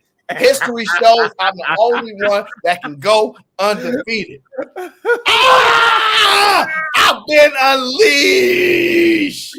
Oh, that was Sharon. So happy now. Let me just tell you how horrible those Steelers are. So let me just tell you, because you made all that talk about Jalen Hurts. He can't pass over 100 yards. When the Pittsburgh Steelers, way better team. All these things that you said, embarrassment. Russell Wilson looked like an embarrassment. He didn't even look close to a starting quarterback out there to your standards, sir. Let me tell you just how much the Eagles dominated them. Let me give you the facts. Russell Wilson has been known for at least making his offense competitive. The Pittsburgh Steelers is an offense led by Russell Wilson, which you say is an elite quarterback, better than Jalen Hurts, better than Lamar Jackson. Now, anybody that watch sports know you obviously been doing something behind the scenes for your brain to malfunction like that. Let me tell you just how horrible the Steelers was under the leadership of Russell Wilson. Total yards for the whole entire football game, the Pittsburgh Steelers mustered up 163 total yards for the entire game. What receivers did he have? He didn't have none of his receivers. He did not have none of his receivers, sir, or his tight my ends. take, sir. 163 yards for the entire game, sir. We're talking about all of the game. That ain't just passing, sir. That ain't just running, sir. That's combined yards. Combined yards, sir. So you can be mad at me all you want, but I'm not the problem here. Clearly, you talking about Russell Wilson. It gets worse. Eagles have 26 first downs. Now, mind you, the Pittsburgh Steelers is a number 7 rated defense. I believe they're the number 3 rated rush defense. I believe that's what it is, right? So, obviously, the Eagles had over 400 total offense, but that's beyond the point. Yeah, Eagles had 26 first downs. The Pittsburgh Steelers had 10 the entire game. Mm-hmm. The Eagles were 10 for 17 on third down conversions, which for anybody that knows football, quite remarkable. Oh, I'm trying to tell no, you. I'm not. It's not your turn. It's not your turn. Okay, it's my turn. Okay, third down efficiencies. Tomlin's fault. The Pittsburgh Steelers were 3 for 10. 3 for 10. Najee's fault. It's Najee's fault. No, so the Eagles dominated the game. The Eagles ran 77 plays to the Pittsburgh Steelers 41. Okay, the Pittsburgh Steelers punted the ball 5 times. 5 times. The Eagles punted the ball 1 time the entire game. The Eagles punted the ball 1 time the entire game. Similar to what we just saw with the Bills. Oh, please. And the Lions with 1 punt in the game. That's how much the Eagles beating them down. It's embarrassing, sir. It gets worse. The Eagles actually fumbled the ball twice, and it still wasn't enough to muster over 13 points, sir. The Eagles dominated the game. The Eagles got the punt back when the Steelers that was doing all right. They got the punt back with 10 minutes left in the game. The Steelers never saw the ball again. They got in the fourth quarter. They punted the ball and they never saw the football again. The Eagles dominated because they have the ability to run the ball or pass the ball. And the difference between the Eagles and all these other teams is the Eagles. He got 2 elite receivers. We didn't even have our top dog. Sir, I've never seen our top dog in there. I believe that ain't no top dog, sir. Pickens didn't play. If Pickens was playing, it would be a difference. He would have got beat down just as bad. No, he can't do nothing with them Eagles, sir. Nothing against them Eagles. If you can't tell, elite. He would have cooked their asses. He can't do nothing with them Eagles, sir. I don't give them nothing you talking about. He can't do nothing with them Eagles. You talk about the number 1 rated defense in the whole NFL. Number 1. And we just held them to a pedestrian 160 yards for a starting quarterback, a starting running back, a starting offense in the NFL to not muster 200 yards of offense. When you sat there and went at Jalen Hurts and said, oh, you only got 125 yards passing, whatever you said. 108. They had about 200 yards rushing. Exactly. So they had about 200 yards rushing. So you're talking about Jalen Hurts. We're talking about an offense that mustered upwards of 300 plus yards of total offense, and then you compared and laughed at him while you looked at a quarterback. He couldn't get his total offense above 160 yards, sir. It's embarrassing. It's laughable. They're not even in the class with the Eagles because, one, the Eagles play defense and they play offense. They are the most balanced team in the NFL. Nobody is as balanced as the Eagles. Secondly, it's my turn. It won't be enough. Secondly, most important, the Eagles are a team that don't have gimmicks. They tell you, we're running the ball down your throat. We're not doing no trick plays. We're not beating you with no reverses. We saying we running. Y'all know we running. Move, get out the way. So we play we have an identity. Y'all don't have no identity. Your identity is your defense. What happened was your offense was able to keep Russell Wilson off of the field, like you just said. You did not. You contradicting yourself, sir. You are contradicting yourself. The defense could not get back on the field, so Russell didn't get his another 120. You're contradicting yourself. You said our identity is our defense, yet you talked about how our offense dominated them. You're contradicting yourself, sir. I am not. Yeah, it's embarrassing because you know why? You're mad. You're mad. JJ Watt didn't do his damn job today. That's what happened. The defense You're needed to mad. get their asses off the field. Yeah, because that offense couldn't move the ball. You know why? They couldn't run the ball. They could barely pass. They got garbage time minutes at the end. Those little passes that Russell Wilson got, he only had 100 yards passing for the game if you look at it. The last drive, you want to count those yards, right? It's embarrassing, sir. You are an embarrassing. Those 108 yards that Jalen did on the worst. On a win, sir. He only got 100 yards on the worst team in the NFL. You're talking about a win, sir, when they were running the ball efficiently. Was the Steelers running the ball efficiently, and that's why they stopped? Let me look it up. All right, Steelers rushing yards for the entire game, 56 yards for the entire game. Eagles, 131 yards for the entire game. Passing yards for the entire game, because sacks are inclusive, 107 passing yards for the Pittsburgh Steelers. 107 passing yards for the Pittsburgh Steelers. As a team led by Russell Wilson, 107 yards. Pure destruction and dominance by those Eagles. And you got to see it up close with a person that you claiming is MVP worthy. He ain't on Jalen Hurts' caliber. He ain't even close to it. Because Jalen Hurts don't get dominated like that. If they was to actually have a decent running back that don't fumble the ball and he could run more than 2 goddamn yards a carry, he won't be in his position. He'll be able to attack down the field. He's not able to attack downfield because he's always in a position where he's on 3rd and 22, 3rd and 18, 3rd and 16, 3rd and 500 yards. No. If I could bring Tom Brady out of retirement, if I can go get Marshall Faulk in his prime, if I can go get Randy Moss and Terrell Owens to play, if I could just put random players on my team, sure, we can have a super team. You got to play with the people that you line up with. You were supporting those Steelers, talk about, oh, that defense is the real deal. I think they some of the best in the league. And Russell Wilson, woo! Look at Russell Wilson. I said he ain't play nobody. I'm not convinced about that offense. I'm not convinced. Oh, look at this game. He beat the Ravens. He beat the Ravens. That's somebody. What? He didn't beat him. The kicker beat him. They kicked 5 field goals to win that game. Oh, well. You ain't, man. We put him in a position to kick those field goals.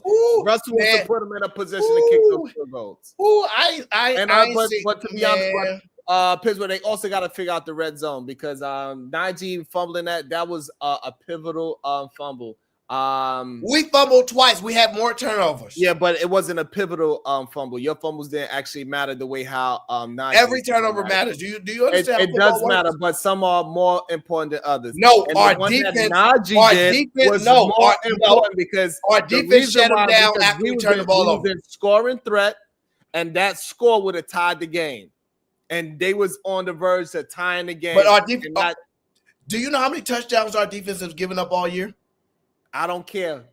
Pittsburgh Steelers, they was in position to turn the strategy around. So once you are playing and the game is even, you make the play calls differently. But since they were so far ahead, they was able to play a little bit more freely, the same way with the Buffalo Bills. And it's the reason why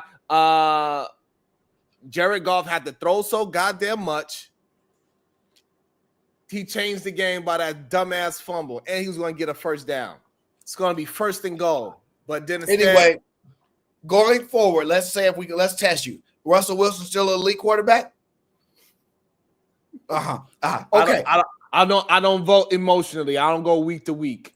So you plead the 5th. Okay. So my question: you think the Pittsburgh Steelers are going to the Super Bowl?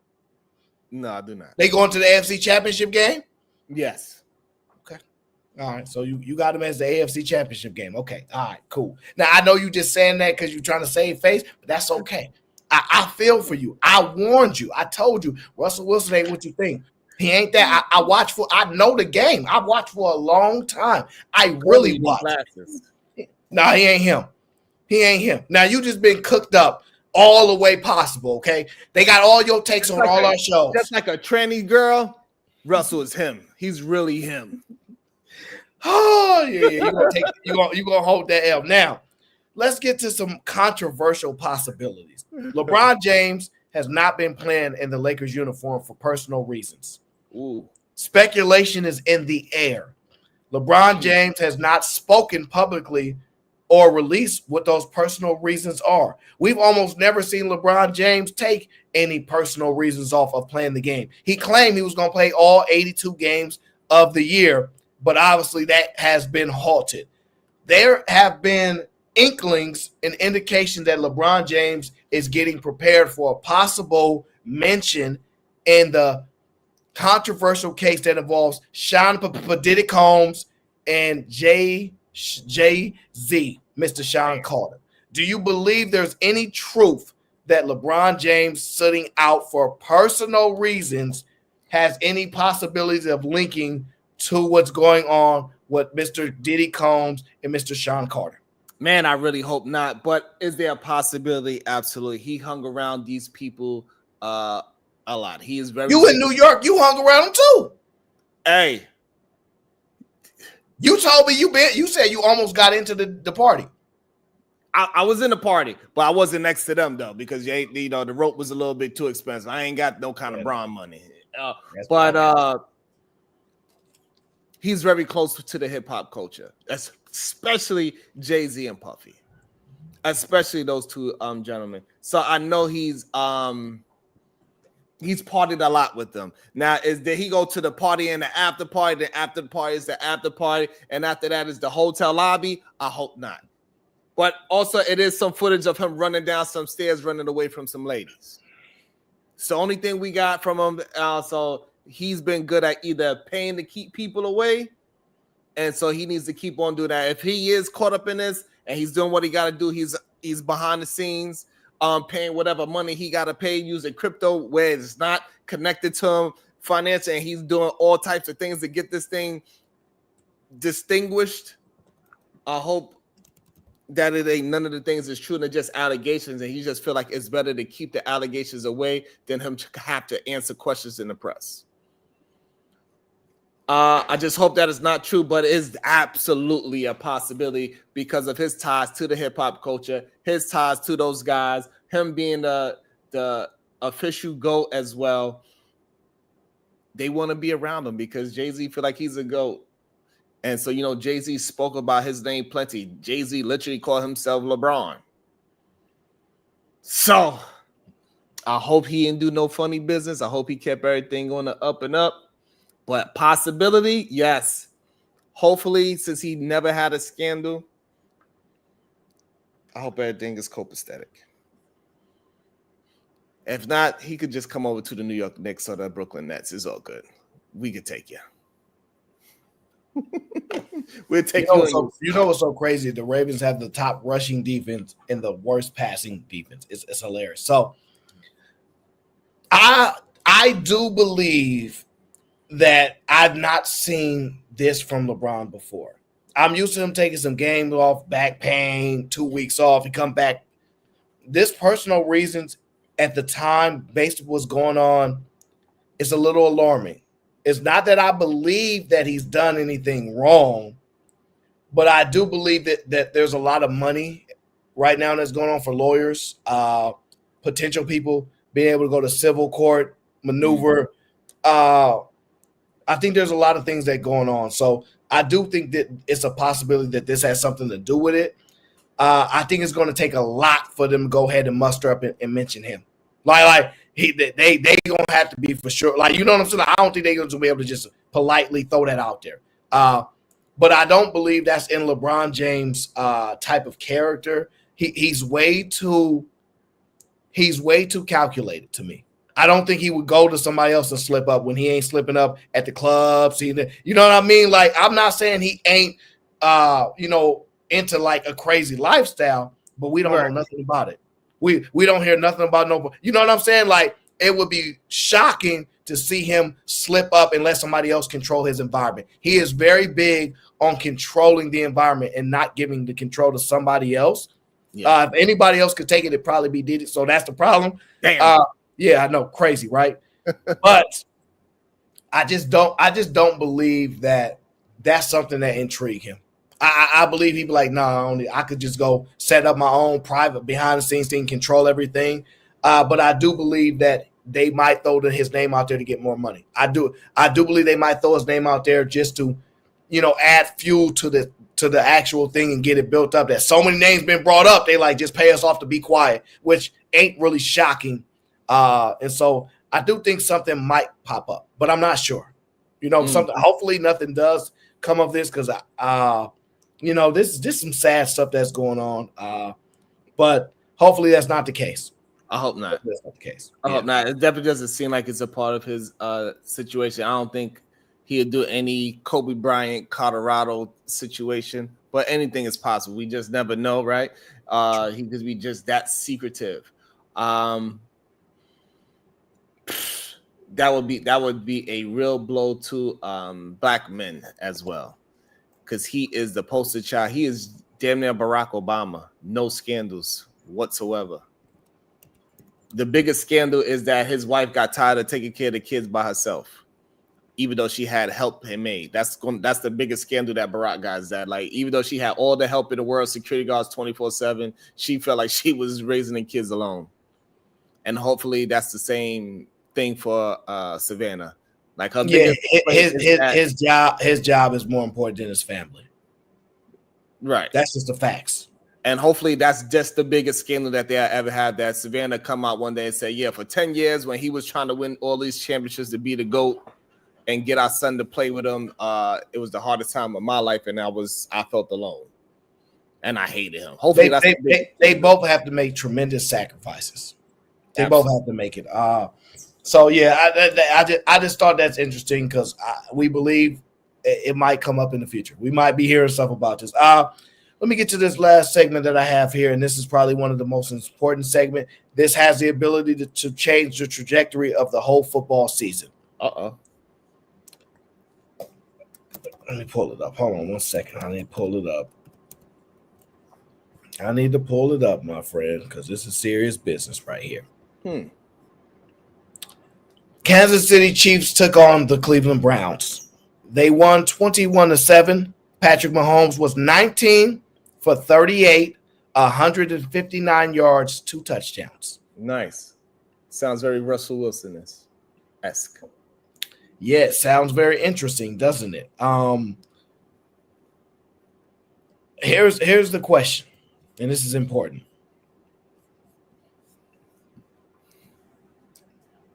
Patrick Mahomes has an ankle injury. P. Rothstein, what up, family? He has an ankle injury. Why y'all so late? Do y'all get the notifications for the show? I'm starting to wonder. I don't think they get the notifications for the show, bro. Patrick Mahomes has an ankle injury. If he's not able, and I believe this is a real problem. They are saying it's just a sprain. We'll see if he's gonna get some treatment. I believe this is a real problem because they're already having trouble protecting him. They're already having trouble protecting Patrick Mahomes. Having an ankle injury, I don't know if you know anything about high ankle injuries and low ankle injuries. The high ankle sprains is bad, very, very bad. Low ankle, you can probably muster through a little bit, but the high is bad. If Patrick Mahomes is unable to go for the next couple games, do you believe that it will mess with their momentum as they head into the playoffs? Do you believe he will miss any games? And do you believe now that it's a possibility he will get? Do you believe that this injury will have a larger impact on the season for the Kansas City Chiefs? That's the question. I think if they was to lose 2 games, it doesn't hurt them at all. They already clinched their playoff spot. So I don't think it will hurt them seriously with as long as Patrick Mahomes is healthy. That is the most important part of their team. Without him, they cannot win. We all know that. Mm-hmm. So if they was to win 1, lose 1, I think they'd be perfectly fine at this point of the season. They got the strategy. The main thing that they need to really figure out is to get everybody as close to healthy as possible, because that's how you really win playoff games. Majority of the time, it ain't because the team was actually better on paper or even played better. It's because they was able to keep healthier players on the field longer. So whatever they got to do, whatever that situation is, was like, get that man. If he got to miss 2 games, let him miss 2 games now. You don't want to be fighting through these injuries in the playoffs. And then he can't run properly. He can't throw properly because it's only going to get worse if he play against scrub-ass teams that just taking regular football shots, and he hurt it because he's trying to play like he's not injured because that's how he play. He don't know how to just go down. It's just not in him. It's in his instinct to move around just a little bit out the pocket. He's going to get himself hurt, sit his ass down if he's actually hurt. Simple and plain. P. Ross saying 216 with the $5. He didn't look good today. He was tired and hurt and has played more games than anybody in the NFL over the last 5 years. Winning comes with a price. I agree with that. I think it's the same thing for the Denver Nuggets. They won so much, they start to take little players off their team, and now they're getting racked up with injuries and stuff. That's the price you pay when you continue to run a lot of deep postseason runs. I believe this ankle injury is worthy of concern. They already having trouble protecting him, and the storyline for why they didn't three-peat comes down to a potential ankle injury. When Patrick Mahomes is not mobile, he struggles. When he's not able to make those little maneuver plays, when he just has to sit back and be Peyton Manning, I haven't seen him play well through injuries. I've seen him, and make some plays, but to play a whole game on an injured ankle, I have not really seen that from him. And especially behind this offensive line. He's had better offensive lines in the past where you can kind of hide that. This offensive line is not going to be enough to overcome a soft ankle injury with the type of pressure. TJ Watt was putting the crazy pressure on the Eagles today. Like, man, he was always back there. 2 sacks, forced fumbles. He was a monster. I was very concerned about his capabilities, but I also believe we had a good enough game plan to take him out from pure domination. So he still made his impact because he's TJ Watt, okay? Yeah, but for the rest of the game, and he was battling a monster too on the other side. Oh yeah. For the rest of the game, though, we clearly our strategy tend to work for the rest of the game. We didn't have that much of an issue with him going forward, right? But my issue is this: I believe this will be very, very problematic going forward for Patrick Mahomes if he's not going to be protected, and I don't think he will be. I think we're going to be revisiting this injury. I hope it's not a big deal because I really want everybody healthy. I want to see the best of the best. You got it. Pete Rothstein says they need to rest him for about 2 to 3 weeks plus. Let's be honest. He needs to be in better shape. He's too young to be that out of shape. How you taking shots at him? Damn. How you taking – he taking shots at the GOAT? The GOAT, or you call him LeBron GOAT. I don't know how you do that. LeBron GOAT, yeah.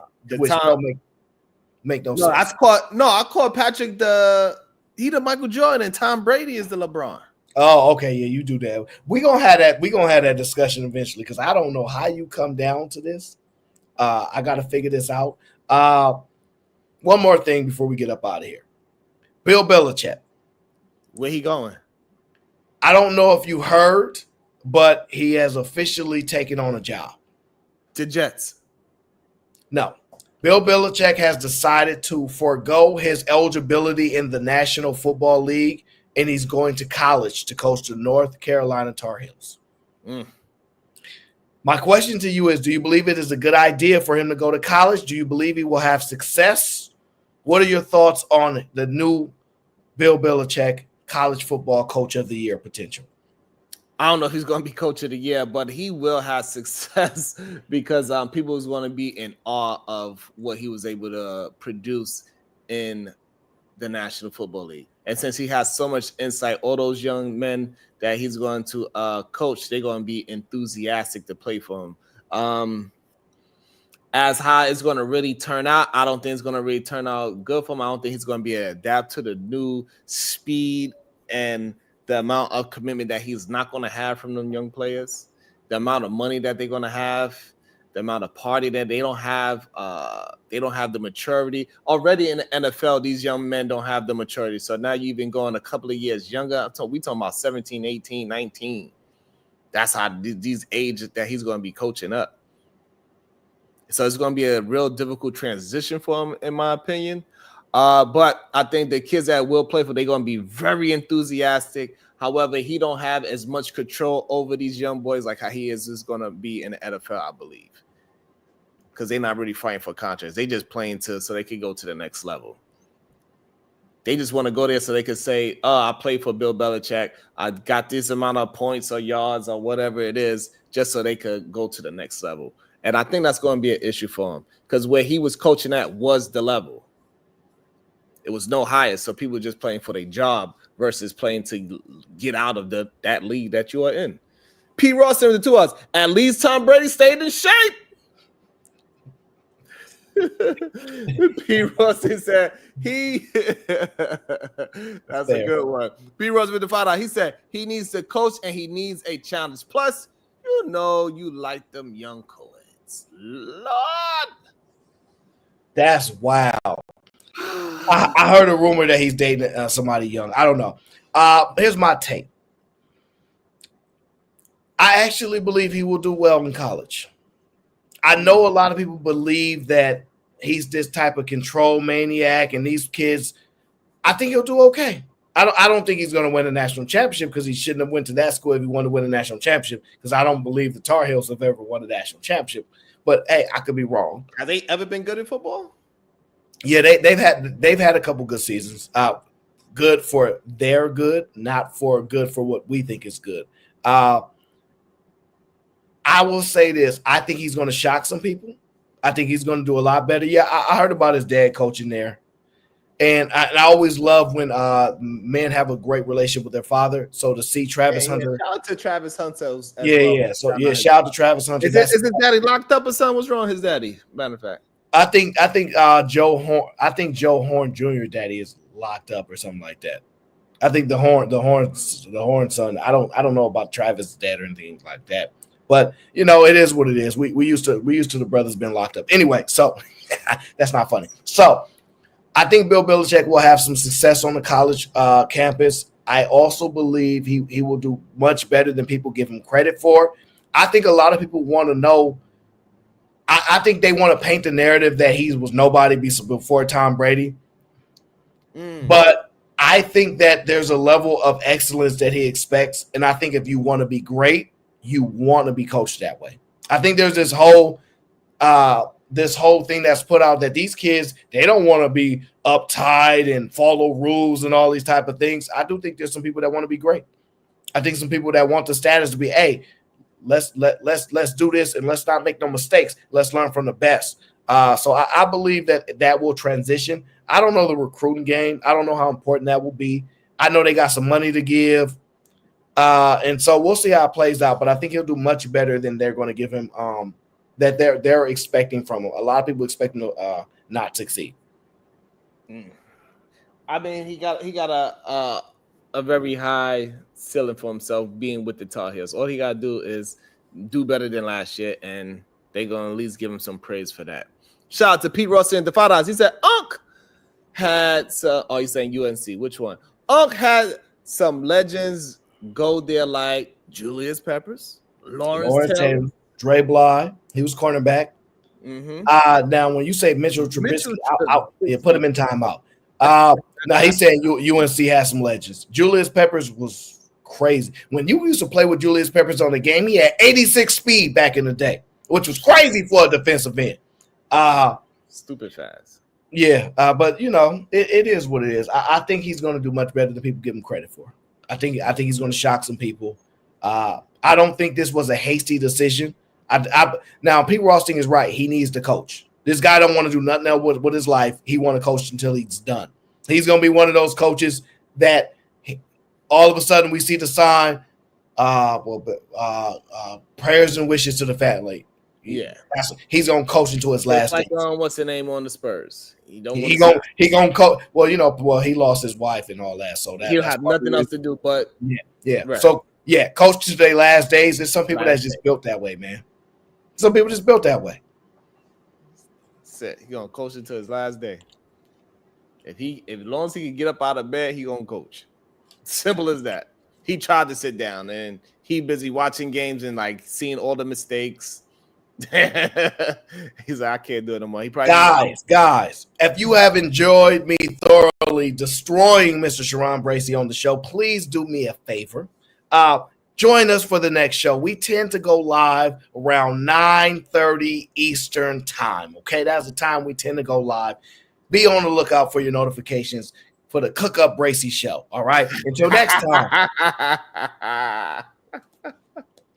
We out of here. Peace. See y'all maybe mañana.